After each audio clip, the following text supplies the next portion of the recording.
En tout cas, bonjour, mesdames et messieurs. Je suis ravie de vous accueillir pour ce webinaire consacré à la prévention des risques professionnels dans le transport routier de voyageurs. Je suis Sandrine Paradis, ingénieure conseil au service prévention de la CARSAT Aquitaine, et nous allons passer une heure ensemble à aborder les principaux risques de ce secteur d'activité et identifier les pistes de prévention adaptées aux petites entreprises du secteur d'activité. Pour animer ce webinaire, je suis accompagnée de deux de mes collègues, Fabrice Norgeux, ingénieur conseil aussi à la CARSAT Aquitaine, et qui pilote la prévention dans ce secteur d'activité, et Laurent Bronner, contrôleur de sécurité aussi à la CARSAT Aquitaine, et qui va être pour ce webinaire notre modérateur, animer aussi le chat et puis des questionnaires. Alors, juste avant de démarrer le webinaire, rappeler qui nous sommes. Donc, au niveau de la branche accident du travail et assurance maladie. Donc, en fait, nous avons trois principales missions au niveau de la branche ATMP. Bien évidemment, indemniser les accidents du travail, maladies professionnelles, les accidents du trajet des salariés. Tarifer les entreprises, donc notifier le taux de cotisation ATMP via le compte ATMP que je vous incite à aller consulter, et prévenir les accidents du travail en fonction des secteurs d'activité et de leur sinistralité. Et donc, c'est particulièrement aujourd'hui les acteurs du service prévention qui allons vous parler évidemment de prévention dans votre secteur d'activité. Et pour mener à bien nos missions au niveau de la branche ATMP qui est dirigée par les partenaires sociaux, nous sommes donc les caisses d'assurance retraite et santé au travail en région qui animons ces politiques de prévention avec la CRAMIF pour l'Île-de-France et les CGSS pour les territoires d'outre-mer, et avec l'appui technique et méthodologique de l'Institut national de recherche en santé et sécurité, l'INRS. Voilà pour la présentation de nos missions. Et juste pour préciser qu'aujourd'hui, nous sommes accueillis avec la plateforme Webikeo. Donc, n'hésitez pas en fait à poser vos questions avec le chat qui est sur votre droite.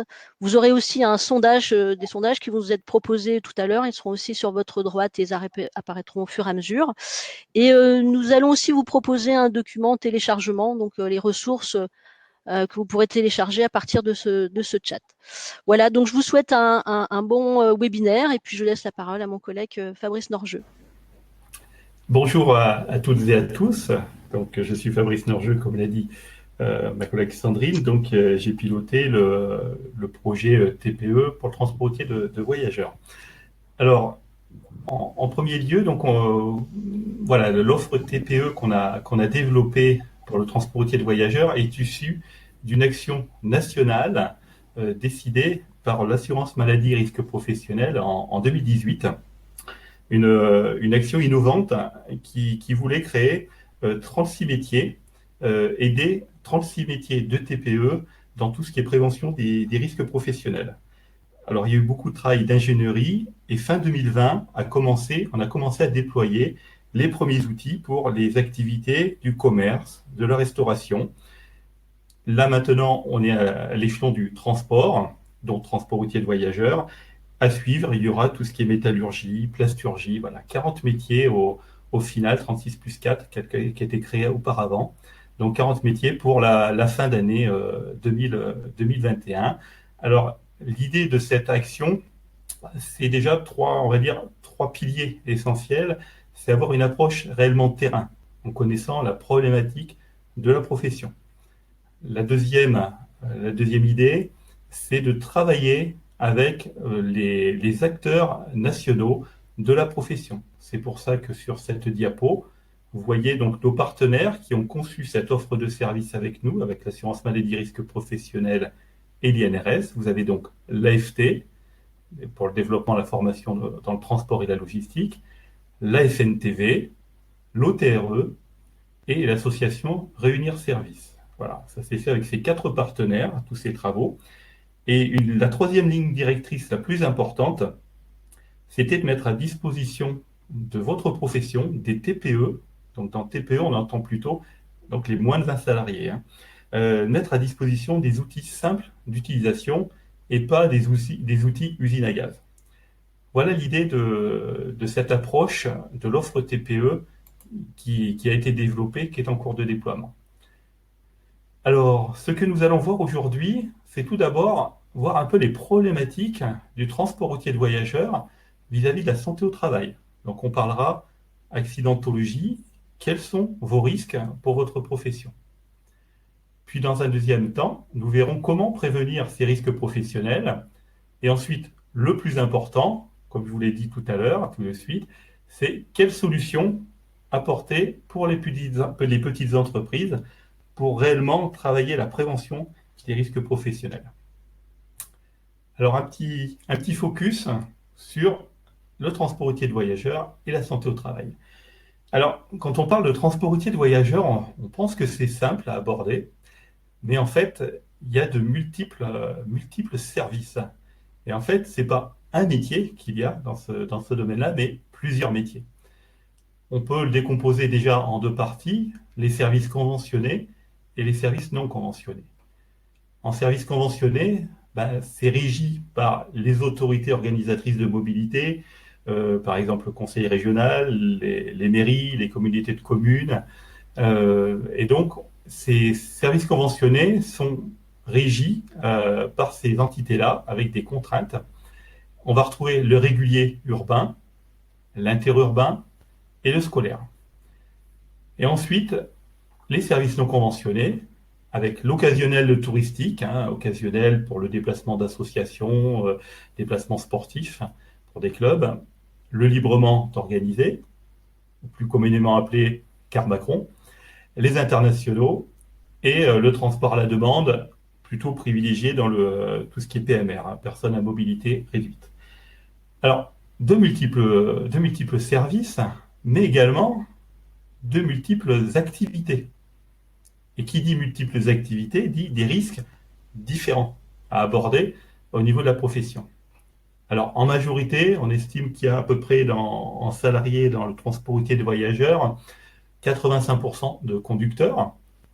Il ne faut pas oublier tous les administratifs avec les responsables d'exploitation.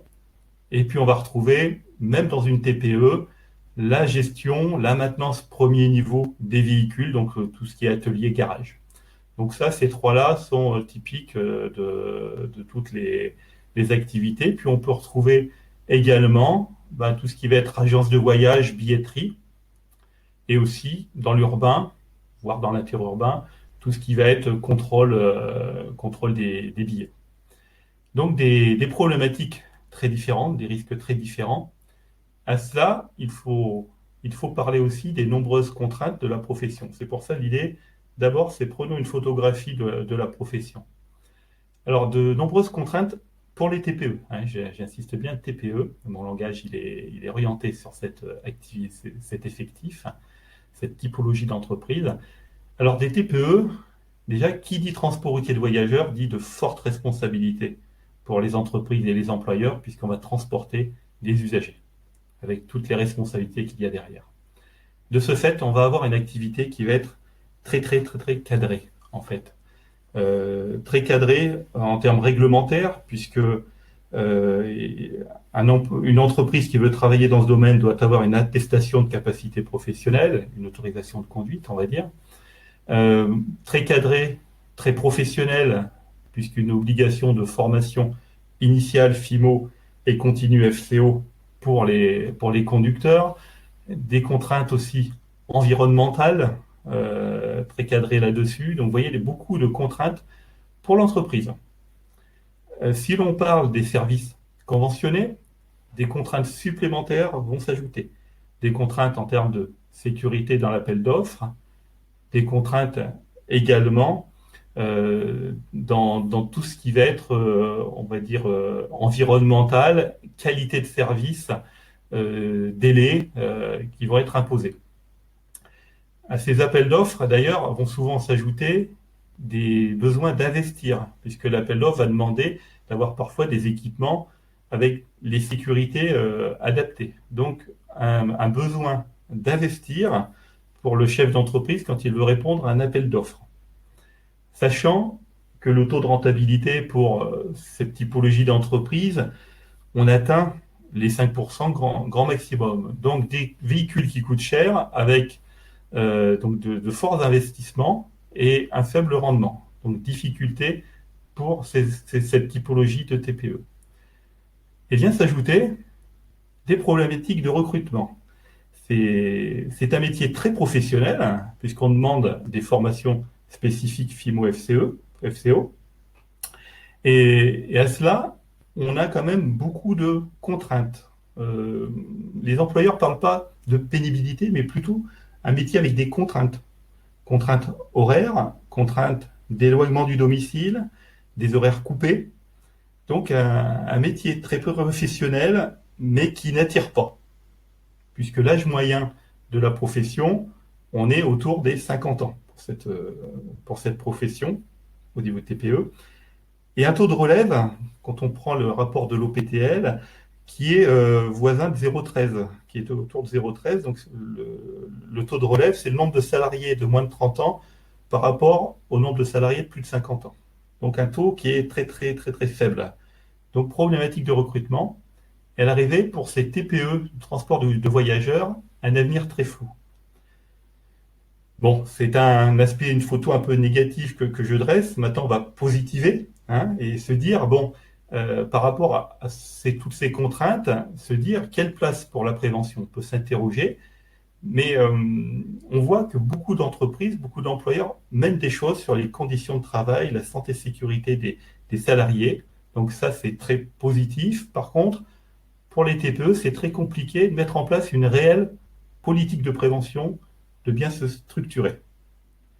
C'est là que se pose cette question-là de la structuration de la prévention. Il faut aussi encore à nouveau positiver, c'est-à-dire que la prévention des risques professionnels, il faut vraiment le voir comme un levier de performance, de développement et aussi un outil de fidélisation des salariés. Voilà la petite photographie que je voulais vous donner en introduction avant de vous parler des risques professionnels.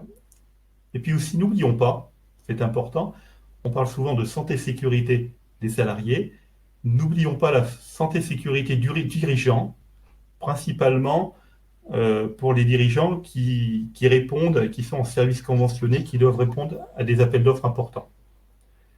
Donc voilà, je vous laisse lire les problématiques de concurrencer les grands groupes de transport, de répondre à des appels d'offres.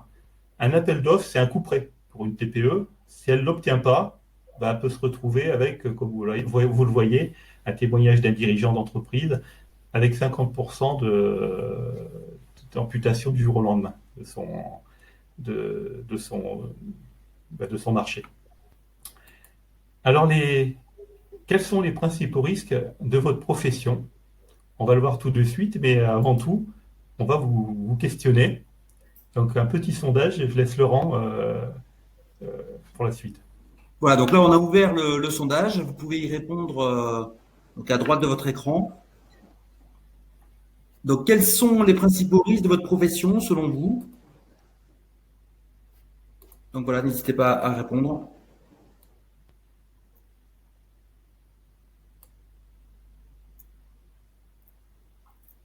On vous laisse quelques minutes.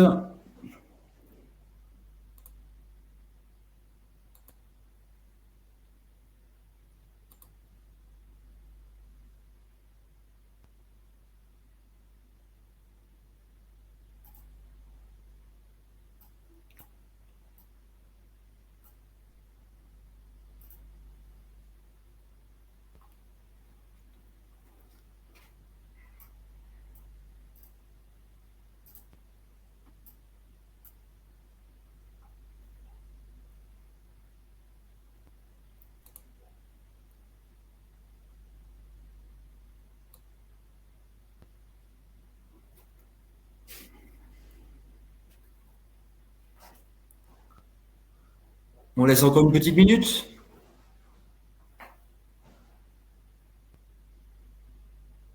Ah, je vois que ça vote.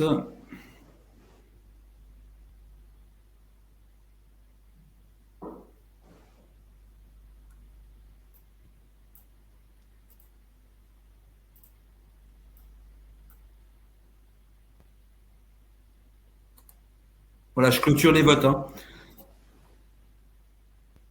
Donc à 27%, c'est les accidents de la route.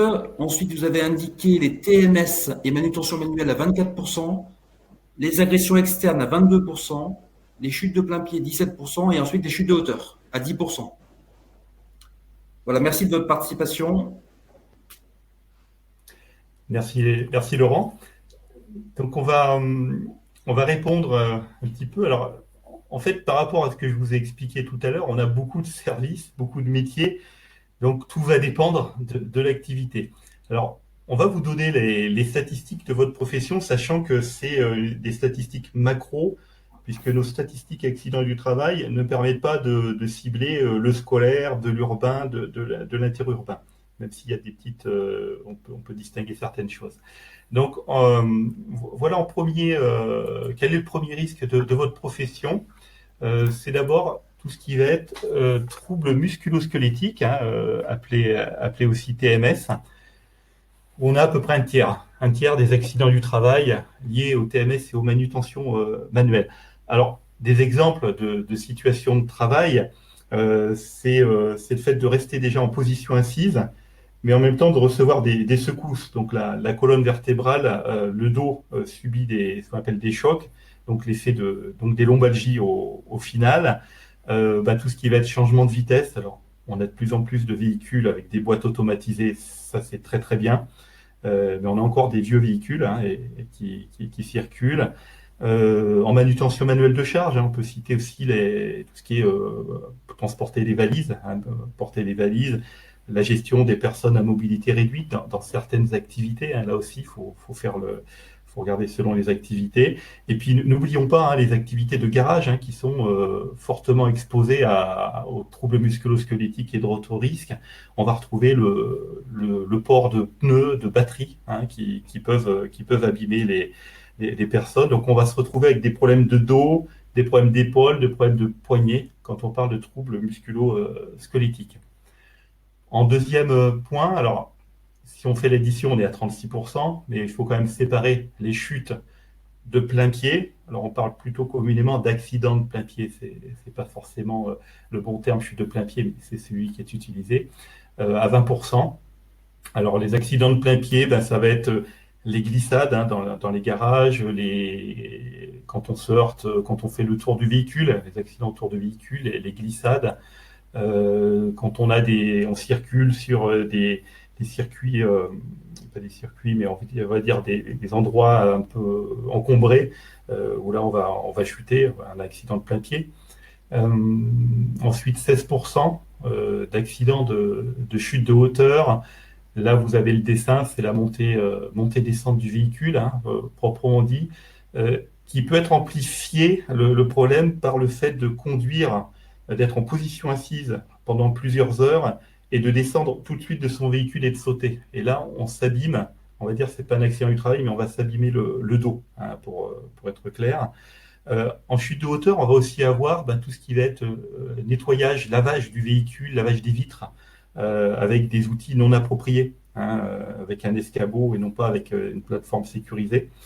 Et encore les garages, chute dans les fosses, par exemple. Voilà tout ce qu'on peut retrouver quand on parle de chute. On va retrouver, vous l'avez dit, mais vous voyez, moins que ce que vous pensiez, le risque routier à 18% des accidents de la route. Alors, sachant que ce risque, il est mortel. Il faut toujours avoir en tête que 40% des accidents du travail sont liés à la route. Hein. Donc c'est c'est un risque à prendre en considération également. Et on va retrouver aussi les agressions externes. Agression externe, alors, qui est plutôt dans l'urbain, mais il faut aussi voir le côté stress de conduite quand on transporte des populations un peu spécifiques, hein, des usagers spécifiques qui sont les enfants, les adolescents. Circuler aussi dans des villes, des forts trafics, c'est aussi compliqué. Donc, c'est comme je le mets dans la diapo, le chiffre, il est très variable selon les activités, mais en moyenne, on est 10%. Mais dans l'urbain, on serait beaucoup plus, on doit être autour des 18-20%. Hein, voilà. Donc, au niveau de ces risques, ça, ce sont les risques principaux qu'on vous donne. Il y en a d'autres. hein, il y en a d'autres. Il y en a deux qui sont importants, qui sont à prendre en compte également. C'est tout ce qui va être malaise, problème cardiaque, qui aboutissent très souvent à un accident du travail mortel.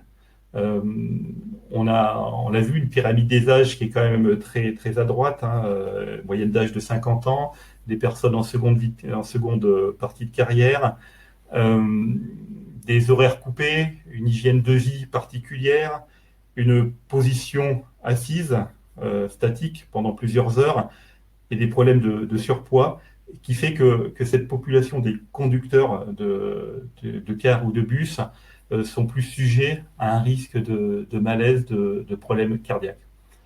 Un deuxième risque qu'il faut bien avoir en tête aussi, puisque mortel, pouvant être mortel, c'est tout ce qui est circulation autour des véhicules, par exemple sur un dépôt, hein, sur le site. Donc là, c'est vraiment deux risques qu'il faut aussi avoir en tête. Et puis après, je vous en ai listé d'autres propres au garage, le risque de bruit, de surdité professionnelle, risque chimique, coupure, incendie, explosion. Voilà, c'est ce que l'on peut dire au niveau de ces risques. Maintenant, ces risques, ils ont des conséquences. Ils vont avoir des conséquences sociales, des conséquences économiques, des conséquences juridiques pour l'employeur.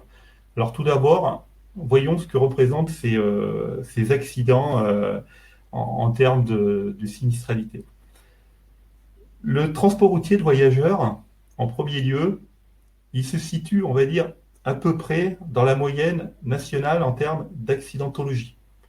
L'indice de fréquence de toutes les activités, tous les métiers en France, c'est-à-dire le nombre d'accidents pour 1000 salariés, on est globalement autour de 33,5, 34 on va dire, 34 accidents pour 1000 salariés. Quand on regarde le code 39A, le code NAF sur tout ce qui est transport régulier, routier de voyageurs, on est autour de mémoire, ouais, on est à peu près à 41, donc on est un peu au-dessus. Sur le code NAF 4939B, on est plutôt un petit peu en dessous. On est autour ouais, on est à peu près à 34, on est à peu près pareil. Donc vous voyez, il n'y a pas une grosse accidentologie si je la compare souvent au transport routier de marchandises, où on a 2 fois plus d'accidents que la moyenne. Vous, en voyageur, vous êtes à peu près dans la moyenne nationale. Et si on fait un focus sur les TPE, on est plutôt à 20 accidents pour 1000 salariés. Donc on a moins d'accidents que la moyenne nationale, toute activité confondue. Mais on a quand même des accidents graves, des accidents mortels. Donc ces accidents, ils représentent, vous voyez sur la diapo qu'on vous présente, 73 jours d'arrêt en moyenne pour un accident du travail. Donc c'est quand même des accidents assez graves en termes de jours d'arrêt. Et pour la profession, si on fait la somme de toutes les activités, hein, quel que soit l'effectif du transport routier de voyageurs, on est à 350 000 journées perdues par an. Si l'on regarde en termes de maladies professionnelles, donc maladies professionnelles qui sont très très très majoritairement des troubles musculo-squelettiques, on va être à peu près à 300 jours, vous voyez, presque une année hein, d'arrêt de travail pour une personne qui va avoir une maladie professionnelle de reconnu. Le chiffre vraiment très important de votre profession, on va le voir, oui, ça a passé, la diapo, voilà. Le chiffre très important, c'est le taux d'inaptitude, mais ça, vous le savez, hein, vous allez être conscient.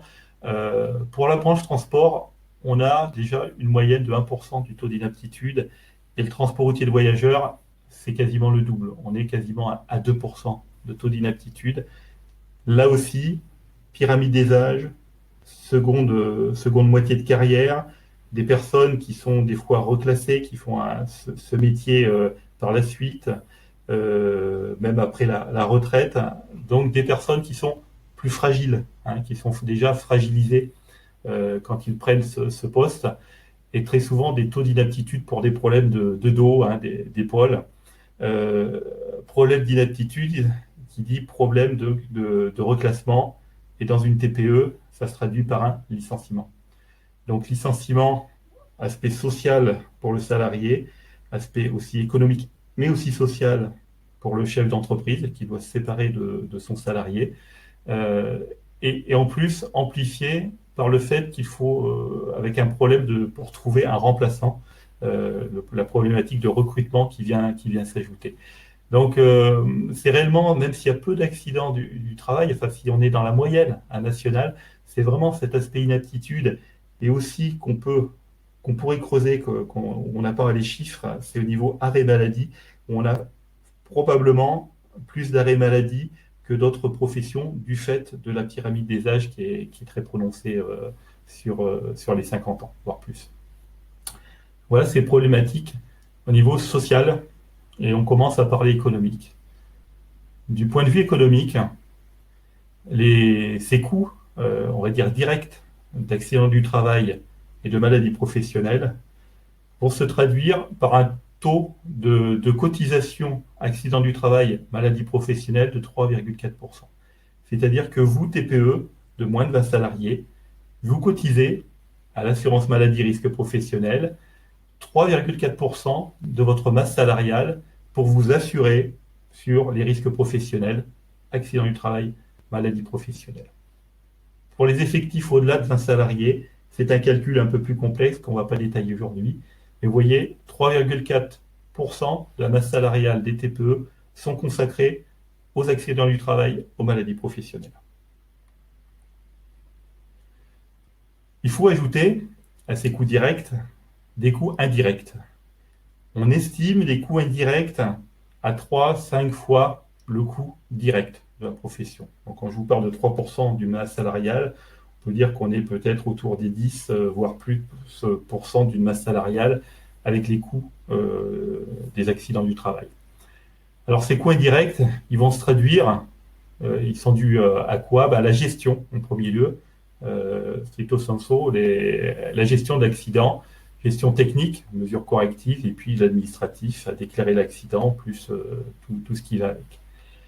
Mais aussi en termes d'organisation, on devrait plus dire de désorganisation du travail et des circuits, la problématique de remplacement du salarié absent, avec le recours à l'intérim,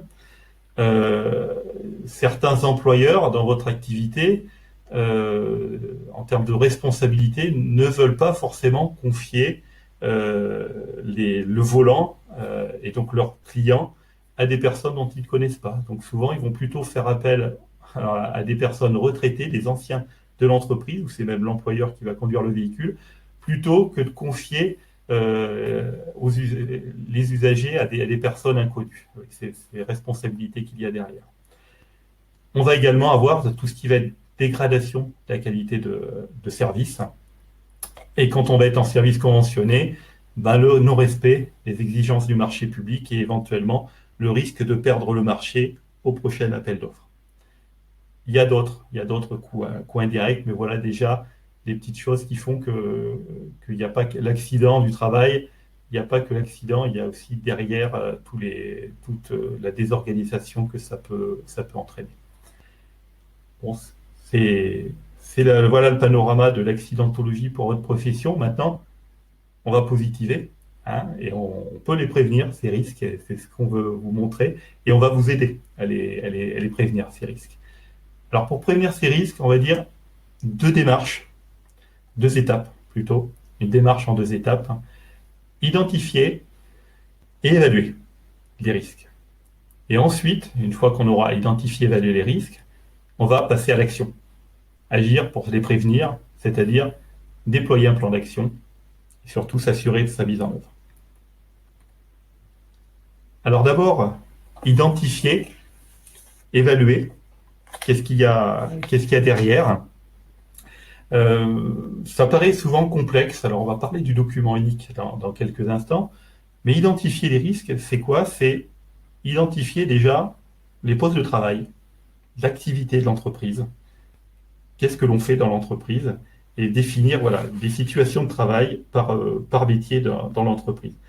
Alors attention, ça ne se fait pas seul dans son bureau, mais là, l'implication des salariés est vraiment primordiale. C'est eux qui connaissent le travail, vous le connaissez aussi, mais les salariés connaissent le travail, et il y a toujours cette notion de travail réel et cette notion de travail prescrit. Donc l'idée, c'est d'aller voir quelles sont les activités, et d'aller interroger en premier lieu les salariés. Par exemple, c'est quoi les situations de travail où vous pouvez vous blesser, où est-ce que vous avez eu parfois un accident, un presque accident, est-ce que vous ressentez des douleurs quand vous faites certaines opérations? Voilà, c'est déjà avoir cette donnée d'entrée. Mais aussi rassembler, on va dire, toutes les remontées d'incidents, les accidents que vous avez eus et leur analyse. Alors, ça peut être complexe d'analyser un accident, on va vous outiller là aussi pour vous aider là-dessus. Donc, tout ce qui est donné d'entrée, c'est quoi les risques de la profession, comme on vient de le voir précédemment. Donc, c'est d'identifier les situations de travail, les risques, les dangers. Une fois qu'on a fait ce travail, c'est de réfléchir quelles sont les conséquences des accidents potentiels. Est-ce que ça peut être grave, mortel? Est-ce que c'est plus léger, on va dire, entre guillemets? Est-ce que ça pourrait être plus grave que plus léger? C'est quoi la fréquence d'apparition de ces risques? Est-ce que la personne est exposée 5 minutes par jour quand elle démonte son pneu, ou alors elle est exposée 8 heures d'affilée quand elle conduit son véhicule? Vous voyez, la notion d'exposition au risque est importante. Donc il faut avoir cette démarche d'identifier, puis d'évaluer. Donc c'est quoi les risques, c'est quoi leur gravité, c'est quoi leur fréquence d'apparition. Et se dire, ces différents risques que j'ai listés, je vais classer en priorité, c'est-à-dire en risque faible, en risque moyen ou en risque élevé. Alors dès lors que vous aurez un potentiel accident grave ou mortel, il faudra toujours le classer en élevé.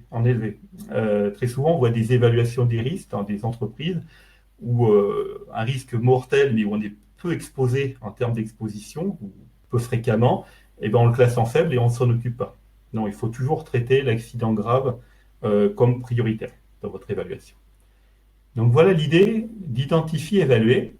Et cette évaluation, on va la transcrire dans ce qu'on appelle le document unique d'évaluation des risques professionnels, document réglementaire. J'assiste toujours avec les entreprises, c'est pas administratif. Il ne faut pas le voir comme un document administratif. C'est un document réglementaire qui impacte la responsabilité de l'employeur. Donc dans ce document, vous allez retrouver les résultats de votre évaluation, les postes de travail, les différents risques, leur fréquence d'apparition et leur niveau de classement faible, moyen, élevé, pour simplifier. Et donc ce document unique, il va falloir le voir comme un outil réel de pilotage de vos risques professionnels et avec lequel vous allez avoir une connaissance des risques dans votre entreprise, et aussi un outil qui va vous permettre de décider quels sont les risques que vous allez traiter, quelles actions vous allez traiter. Voilà ce qu'on peut dire du document unique qui est souvent considéré comme complexe, mais qui peut être assez simple et dont on va vous aider aussi à élaborer avec l'offre de service TPE qu'on vous présentera dans un troisième temps. Alors, petit sondage à nouveau, pour que je me repose aussi la voix. Voilà, Laurent, je te laisse. Ouais, donc en fait, le sondage a été ouvert tout à l'heure, donc les gens ont pu voter.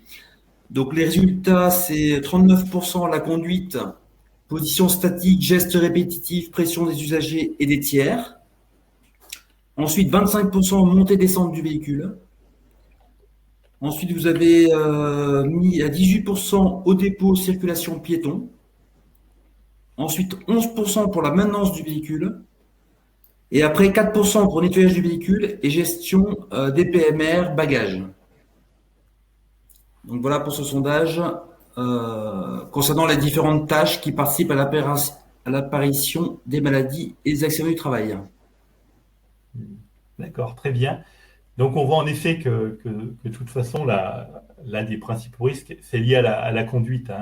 On a vu, c'est un risque mortel. Et puis surtout aussi, on a la responsabilité des usagers, des clients. Donc à double volet, les employeurs vont mener des actions sur cet aspect-là. Après, tout va dépendre aussi de votre activité, puisque nettoyage du véhicule, ça dépend si vous avez des sous-traitants qui nettoient le véhicule ou pas. Dans une TPE, c'est souvent le conducteur qui va le faire lui-même, surtout en scolaire si on est en campagne. Donc attention au nettoyage du véhicule parce que là, ça peut être source de troubles musculo-squelettiques sur des gens qui ont des problèmes d'épaule. Gestion des PMR et bagages, en effet, on va être en tourisme ou autre. Donc oui, c'est assez logique vos réponses. Les montées-descentes qui sont assez importantes aussi en termes de chute. Mais il va falloir donc raisonner en termes de risque, mais voyez aussi quelle est la gravité derrière. C'est-à-dire à la conduite, oui, il y a risque mortel. Au dépôt, attention, circulation piéton, on a vraiment un risque mortel. Donc cette configuration dépôt, circulation piéton, à 18%, en effet, ça c'est très important à traiter et d'avoir entre autres un plan de circulation et surtout isoler, vous voyez, les piétons des autres véhicules, ça c'est vraiment la priorité. Et la maintenance du véhicule, en effet, tout ce qui est activité de garage, donc on ne peut pas négliger l'un et l'autre là-dessus, mais ça donne déjà une idée de votre pensée. Merci pour ce sondage. Alors maintenant qu'on a identifié, puisque vous avez déjà identifié des situations à risque, il va falloir donc agir. Donc vous avez évalué, et vous avez identifié, vous avez évalué. Alors maintenant, il faut agir. Alors, vous avez des risques, et maintenant, il va falloir identifier quelles sont les actions que je peux mettre en œuvre pour supprimer ou réduire le risque. Là, vous allez vous inspirer de tout ce qui va être bonne pratique, peut-être de la profession, de documentation également. L'idée, c'est que vous n'allez pas pouvoir retenir toutes les actions, tous les risques déjà. Donc déjà, vous allez vous fixer des priorités au niveau du traitement de vos risques. Et là, c'est là que vient la cotation faible, moyen, élevé. C'est-à-dire que vous allez prioriser tout ce qui est élevé, voire moyen. Après, pourquoi pas faible si la solution de prévention est très facile à mettre en œuvre. Donc, vous voyez que dans votre plan d'action que vous allez mettre en œuvre suite à l'évaluation de votre risque, il va y avoir différents paramètres. Il va y avoir déjà, le premier paramètre, c'est le côté réglementaire obligation. Déjà, vous avez une chose, c'est répondre à la réglementation. Donc les actions réglementaires, par exemple le contrôle périodique des véhicules, ça coule de source, mais ça fait partie des choses prioritaires dans votre plan d'action qui est déjà fait forcément. Mais après, il va falloir regarder tout ce qui est, par exemple, efficacité, pérennité de l'action que vous mettez en œuvre. Est-ce que cette action, elle est pérenne dans le temps? Quel est le délai pour réaliser l'action? Si ça me met 2 ans pour réaliser une action qui est quand même très efficace, et je ne vais pas continuer à exposer des salariés au risque pendant 2 ans. Donc peut-être qu'on va choisir une solution beaucoup plus simple, peut-être moins efficace, mais qui permet déjà de protéger les personnes. Il va y avoir le coût de la réalisation d'action, le coût par rapport au risque, mais aussi le coût par rapport à l'entreprise. Est-ce que l'entreprise peut financer? C'est ces questions-là qu'il va falloir se poser. Également, combien il y a de salariés d'exposés?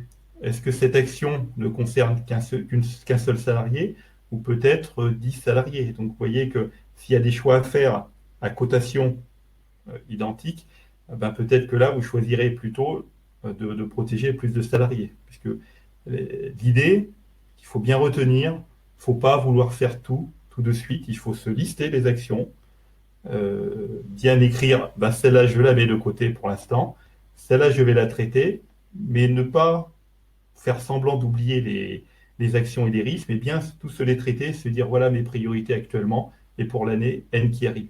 Donc c'est pas, voilà, faut pas vouloir être trop ambitieux et franchir une marche trop importante parce que si on la franchit pas, on va frustrer les salariés qui auront participé et la prévention des risques professionnels ne sera pas efficace. Un dernier point qu'il faudra intégrer dans les actions, et ça paraît complexe, mais on va voir que on va vous simplifier la tâche là, tout de suite après. L'un des points très importants, c'est est-ce qu'on ne déplace pas un risque quand on met en place une action différente. Je prends l'exemple, par exemple, risque chimique, on change le mode de nettoyage du véhicule pour réduire le risque chimique, mais ça va m'imposer plus de manutention manuelle, et donc je vais déplacer un risque chimique sur un risque de troubles musculo-squelettiques. Vous voyez, il faut identifier les conséquences de mettre en place une action. Qu'est-ce qu'il y a derrière? Qu'est-ce que ça pourrait entraîner? Voilà les actions Alors, pour simplifier, ce qui est très intéressant, c'est de coter aussi les actions en 3 domaines. S'interroger, par exemple, là j'ai pris un exemple, le risque routier. On va optimiser la sécurité sur la route. Ben, c'est de se dire, je vais chercher des pistes d'action en 3 domaines. L'organisationnel, le technique et l'humain, qui va se traduire par plutôt l'humain, la formation, la sensibilisation. On pourrait même mettre les protecteurs individuels dans ce domaine-là. L'idée, c'est dans votre recherche de solutions, c'est aussi toujours avoir en tête, c'est qu'est-ce que je peux faire dans mon organisation pour réduire le risque, qu'est-ce que je peux faire techniquement, qu'est-ce que je peux faire au niveau des salariés, au niveau du facteur humain, individu. Voilà un exemple, je vais pas le lire, mais vous voyez qu'on adapte les tournées, on organise la communication pour réduire l'usage du téléphone portable, entre autres, hein, comment on téléphone quand on a un problème. Donc tout ça à mettre en place, on équipe les véhicules et on forme le personnel, par exemple, à la conduite préventive, en plus de la FIMO-FCO, on peut avoir des formations complémentaires. Je ne vais pas plus loin, c'est pour vous donner un exemple sur le risque routier, un autre exemple sur les troubles musculo-squelettiques. Alors, vous voyez, là, j'ai trouvé, par exemple, que des actions techniques et une action humaine. Dans l'urbain, pour les plus grosses entreprises, on va dire, on pourrait rajouter un aspect organisationnel qui est d'intégrer le réglage des véhicules dans la tournée, dans le temps de la tournée, laisser du temps aux salariés pour s'installer et bien régler son véhicule. Vous voyez, on peut trouver des solutions. Et puis pour les agressions externes également, vous voyez le côté organisationnel, organiser la gestion des agressions, faire remonter les informations, les enregistrer, les analyser, identifier les trajets à risque et travailler avec l'autorité organisatrice de la mobilité. En technique, c'est par exemple tout ce qui va être dispositif anti-agression dans le véhicule. Et en humain, on forme à la gestion des conflits des salariés. Vous voyez, donc 3 aspects qui sont bien importants et toujours essayer d'avoir ces 3 domaines, sachant que c'est toujours l'organisationnel qui sera le plus efficace et l'action la plus pérenne dans le temps. Voilà sur cet aspect comment faire. Maintenant, on vient vraiment dans le cœur du sujet, qui est donc l'offre de services TPE. Alors, vous voyez aussi un autre témoignage d'une chef d'entreprise qui fait beaucoup de choses en termes de conditions de travail pour ses salariés, mais qui a conscience que de ne pas prendre assez de recul, parce qu'en effet, manque de moyens humains, pas de structure pour travailler les risques professionnels, mais vous avez quand même des entreprises, des chefs d'entreprise qui veulent améliorer les conditions de travail de leurs salariés. Alors, l'offre de services TPE, elle est constituée de différents outils. Alors, le cœur de l'outil, c'est l'outil d'évaluation des risques qui s'appelle OIRA. Alors, je ne vous ferai pas en anglais, mais c'est un outil interactif en ligne qui est gratuit, sur lequel on va vous montrer une vidéo dans 2 minutes. Les pages web, une page web INRS dédiée au transport routier de voyageurs. On vous donnera le lien dans quelques diapos après. Et une page sur le site Amélie, risque professionnel, où vous aurez aussi des liens avec ces outils. Alors, on vous invite à télécharger le PDF, puisque dans le PDF, je vous ai mis les liens. Là où il y a le lien, vous avez le lien avec tous les outils. Vous aurez le lien à l'outil Agir suite à un accident du travail. C'est un outil qui permet de trouver des solutions suite à un accident du travail. On voit souvent l'accident du travail comme une fatalité, le côté cause individuelle, mais en fait, beaucoup de causes peuvent être identifiées et des solutions peuvent être trouvées pour que l'accident n'arrive plus. Donc cet outil qui est très simple, qui est basé comme l'OIRA, que vous verrez, c'est basé sur des questionnements. On questionne le chef d'entreprise sur déjà le recueil des faits. Voilà. Comment ça s'est passé, à quel lieu, quel endroit. Et on le questionne sur différentes causes, justement, le côté des questions sur le côté organisationnel, le côté technique, le côté humain, quel était l'environnement de travail. Et on va lui proposer des mesures de prévention par rapport à ce qu'il aura coché.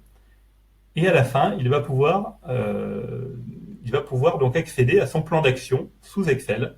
Il va pouvoir imprimer, télécharger un fichier Excel qui va lui donner des pistes d'action suite à son accident du travail.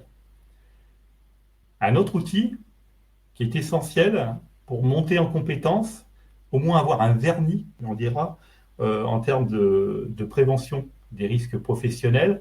C'est l'outil de formation, les bases en prévention des risques professionnels, vous pouvez vous inscrire sur le site INRS, vous aurez le lien. C'est une formation qui dure 8 heures, 4 modules de 2 heures, sur la prévention des risques professionnels, sur analyser un accident du travail.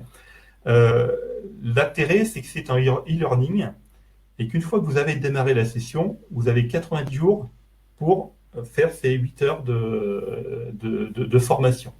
Donc, voilà, un vernis qui vous est donné pour vous, chef d'entreprise, ou éventuellement une personne que vous allez avoir en ressources dans votre entreprise qui va gérer cet aspect risque professionnel.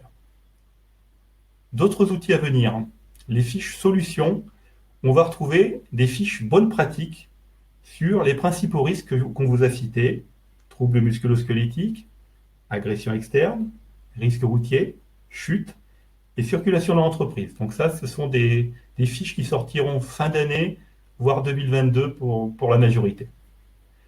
Un outil pour les nouveaux, les nouveaux salariés, les nouveaux embauchés, les apprentis. Donc c'est l'outil TutoPrev, qui est un outil qui permet d'intégrer, de parler prévention avec le nouveau salarié. Alors cet outil, il va être produit en 2022 pour votre profession transport routier de voyageurs. Un petit exemple, cet outil est basé sur des petites planches, des planches sur lesquelles on représente une situation de travail. Alors là, je vous ai pris travail de bureau et on va avoir pas mal de risques de présenter. Et l'idée, c'est assez ludique, c'est de discuter avec le nouveau. Voilà pour vous, c'est quoi les risques que vous identifiez. Et puis, moi, employeur, je vais vous expliquer, ou le tuteur que vous aurez nommé, en fait, voilà, dans l'entreprise, c'est ça, les principaux risques. Et à droite, vous avez la solution pour l'employeur ou le tuteur. Ça permet de discuter, commencer à parler prévention des risques professionnels. Alors, c'est un outil qui est aussi en cours de développement, beaucoup avec l'éducation nationale sur le transport routier de marchandises et la logistique, où on a formé aussi des enseignants.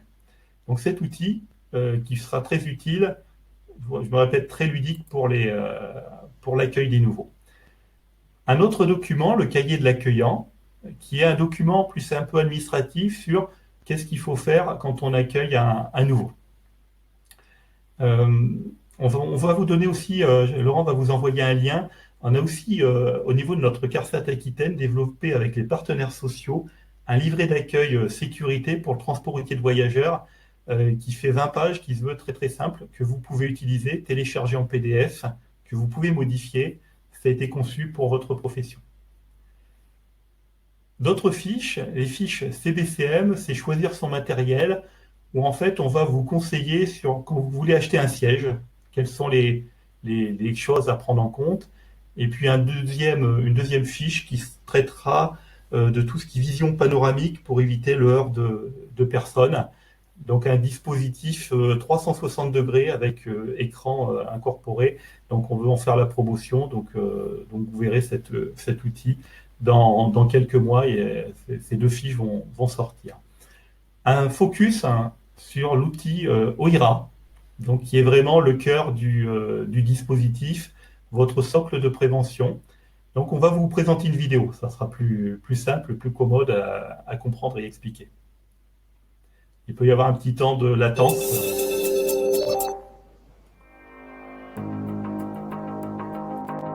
Pour pouvoir utiliser OIRA et télécharger un rapport ainsi qu'un plan d'action à la fin de votre évaluation, il faut d'abord s'inscrire en début de session. Ce compte, anonyme et gratuit, vous permettra également d'accéder aux éléments sauvegardés l'année suivante pour les mettre à jour. Une liste de tous les risques propres à votre secteur est disponible en page d'accueil de l'outil. Elle peut être imprimée pour évaluer les risques directement au poste de travail avec vos salariés.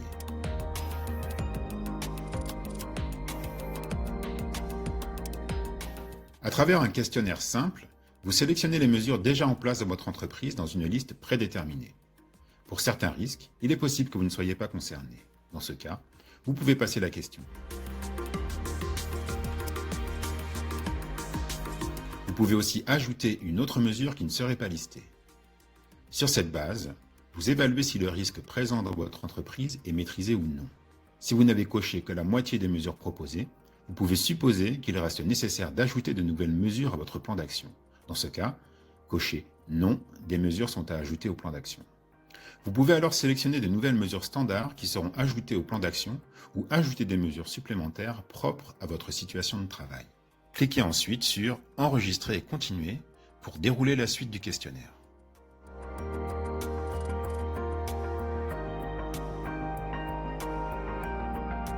À la fin du questionnaire, il vous est encore possible d'ajouter un ou des risques supplémentaires qui ne seraient pas listés dans l'outil pour leur attribuer des mesures de prévention spécifiques. Sauvegarder. Cliquez ensuite sur « Enregistrer et continuer » et téléchargez le rapport que vous pouvez utiliser comme document unique sous la forme d'un fichier Word. Il récapitule, pour chaque risque identifié, l'ensemble des mesures soit déjà mises en place, soit à mettre en œuvre dans l'entreprise. Sur la même page, vous pouvez télécharger le plan d'action sous la forme d'un fichier Excel qui indique pour chaque mesure à mettre en place son calendrier, son budget ou la personne qui en est responsable. Votre entreprise sera la seule à pouvoir accéder à ces données. Rendez-vous sur www.inrs.fr/OERA pour découvrir les secteurs d'activité couverts par OERA.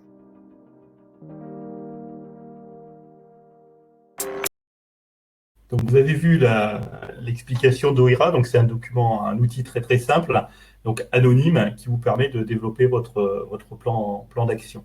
Il y a aussi l'outil à droite, vous voyez, un équivalent d'OERA pour tout ce qui est prévention du Covid, de la Covid-19, qui est basé sur le même dispositif, questions, mesures, plan d'action. Un petit focus quand même sur l'OIRA, transport routier de voyageurs. Donc vous voyez comment il est conçu. On a scindé en plusieurs activités, lieu de travail, on va dire, donc en prenant au dépôt, phase conduite, relations clients, dans les bureaux, pour les parties exploitation administrative, au garage, et puis un volet management de la santé sécurité au travail, où on va parler par exemple des management des addictions, des contrôles périodiques, de ces choses-là. Et puis ensuite, vous avez donc ce qu'OIRA vous a montré la vidéo. Voilà. Donc, et donc à cette évaluation, à chaque item au dépôt, conduite, relation client, quand vous allez cliquer, vous allez avoir donc des questions. Par exemple, au dépôt, les salariés circulent-ils sur une zone propre et dégagée? Et donc, vous avez des mesures de prévention qui vous sont proposées. Donc là, par exemple, c'est tout ce qui va être risque d'accident de plein pied sur la première. La deuxième, c'est le heurt de véhicule pour le piéton. Troisième, risque de chute, montée, descente, avec des mesures de prévention qui sont données. Et quatrième, problématique de risque chimique avec les produits d'entretien. Et vous êtes guidé. Alors, ça se veut très simple. Alors, des fois, on a regroupé des questions sur des mêmes items, puisque l'idée, c'est que vous n'ayez pas plus à répondre, pas plus au-delà de 25 questions, 28 questions. Donc là, je ne sais plus combien on a de questions, mais on est à moins de 30 questions, parce que sinon, ça fait beaucoup après en termes de choses à compléter. Alors, l'intérêt, c'est que vous pouvez, avec vos salariés, ça se fait avec les représentants salariés, prendre par exemple un jour le dépôt, la conduite, et puis une autre fois reprendre votre dispositif, puisque ça sauvegarde en ligne votre outil. Il n'y a plus qu'à se connecter avec votre adresse mail. Voilà les sites où on retrouve donc les outils. Alors Amélie Entreprise et puis le site INRS. Vous aurez le lien au transport routier de voyageurs. Et puis l'an dernier, on avait aussi, au niveau de l'assurance maladie risque professionnel, fait une page web dédiée au transport routier de voyageurs et risque Covid. Donc vous pourrez aller chercher ces liens. Écoutez, je vous remercie pour votre attention et place aux questions. Laurent? Alors, on a quelques questions qui ont été posées. Donc, y a-t-il un traitement de la particularité du temps identifié en coupure? C'est assez particulier, la coupure. Alors, vous êtes toujours, le salarié est toujours dans son travail, on va dire. Donc il n'y a pas je dirais qu'il n'y a pas de différence à faire entre une coupure, une phase de conduite, à partir du moment où il est il y a le lien de subordination avec l'entreprise, où à partir du moment où le salarié n'est pas à son domicile, mais en fait, même s'il se repose, qu'il est à 500 km de, comment dire, du siège de l'entreprise et qu'il a un accident, même en cas de coupure, il sera pris en accident du travail de toute façon. Donc je dirais qu'il n'y a pas de lien, enfin il n'y a pas de différence, pardon, avec les coupures là-dessus. D'accord. Deuxième question, est-ce qu'un malaise cardiaque est considéré comme un accident du travail et pour quelles raisons? Alors oui, c'est donc comme je l'ai dit, le malaise cardiaque, l'accident cardiaque est considéré accident du travail. À partir du moment où cet événement survient par le fait ou à l'occasion du travail, hein, c'est le code de la sécurité sociale, quelle qu'en soit la cause, hein, eh bien donc si c'est aux heures de travail, là aussi, même si ça se déroule à 500 km du siège, on est toujours dans ce lien de subordination. La victime sera considérée un accident du travail. Alors, attention, il y a une petite subtilité aussi quand même. L'employeur pourra émettre une réserve sur cet accident du travail, puisque là, la caisse primaire qui va juger de la matérialité de l'accident, vous envoyez la déclaration d'accident du travail à la caisse primaire, celle qui juge si accident du travail ou pas. La caisse primaire peut aller voir si la personne avait un antécédent médical. Et s'il y avait antécédent médical, risque cardiaque, là, la personne ne sera pas considérée en accident du travail dans ce cas-là. Voilà. D'accord. Troisième question, pour le document unique, y a-t-il un support ou un format imposé? Non, il y a pas de format. C'est de la responsabilité de l'employeur, hein, la mise en forme de son document. Il faut que ça soit le plus simple possible. Vous voyez, comme l'outil UIRA. J'ai rencontré parfois des chefs d'entreprise qui avaient sur une page, 2 pages, leur plan d'action, leurs mesures, leur plan d'action. Quelque part, c'était le document unique. Faut je dirais, méfier entre guillemets de certains organismes qui vont vous prendre pas mal d'argent pour faire votre document unique, sans faire participer les salariés, sans aller voir réellement le travail. L'idée, c'est d'être autonome, hein, sur ce document, parce que c'est vous qui connaissez les risques, ce sont vos salariés. Donc, et puis tous les ans, ils vont vous dire, puisqu'il y a une obligation de périodicité de remise à jour, tous les ans, ils vont vous redemander 1000, 2000 euros voilà, pour refaire le document unique. Donc, je dirais, faites le plus simple possible. Et le support, il n'y a pas de support obligatoire. Alors, tiens, je vois en même temps, il y a une question qui se pose, je vais répondre. Est-il obligatoire d'utiliser EIRA? Non. Non, c'est, comme je le dis, c'est responsabilité de l'employeur. Par contre, l'intérêt d'OIRA, c'est que vous avez un outil qui a été développé avec le terrain, avec des organisations nationales qui connaissent le métier. C'est un outil qui est vraiment pré-mâché, on va dire, hein. Vous avez quasiment tous les risques. Alors peut-être qu'il n'y a pas tous les risques. Dans ce cas, vous avez vu, il y a une ligne où on peut ajouter les risques. Donc vous avez quelque chose de très utile, fonctionnel, gratuit, hein, j'insiste bien là-dessus, qui va vous permettre vraiment d'élaborer un plan d'action de prévention. Donc, c'est pas obligatoire d'utiliser OIRA, mais honnêtement, c'est vraiment un outil qui est vraiment totalement adapté au TPE et on a pas mal de retours, alors pas en voyageurs, hein, mais des retours sur le transport de marchandises, entre autres. Donc voilà, pour vous répondre, c'est pas obligatoire, mais vous avez un outil vraiment qui va vous éviter de passer par des organismes et puis vous allez devenir autonome avec cet outil quand vous l'aurez pris en main. Merci Fabrice, il n'y a pas d'autres questions? Très bien, merci. Nous arrivons au terme de ce webinaire. En tout cas, merci Fabrice et Laurent pour cette animation et à tous nos participants et aux questions qui étaient très intéressantes. Je vous invite, si vous avez retenu une idée, éventuellement à l'initier à partir d'aujourd'hui. Ça sera déjà une action de prévention de lancer initiée. Voilà, vous serez sur la bonne. En tout cas, nous vous remercions. N'oubliez pas donc tous les documents, vous recevrez le replay rapidement. Les éléments sont téléchargeables avec tous les liens vers les sites que nous avons cités, amélie.fr et l'INRS. Et voilà, nous vous souhaitons une bonne journée et une bonne prévention. Merci, au revoir.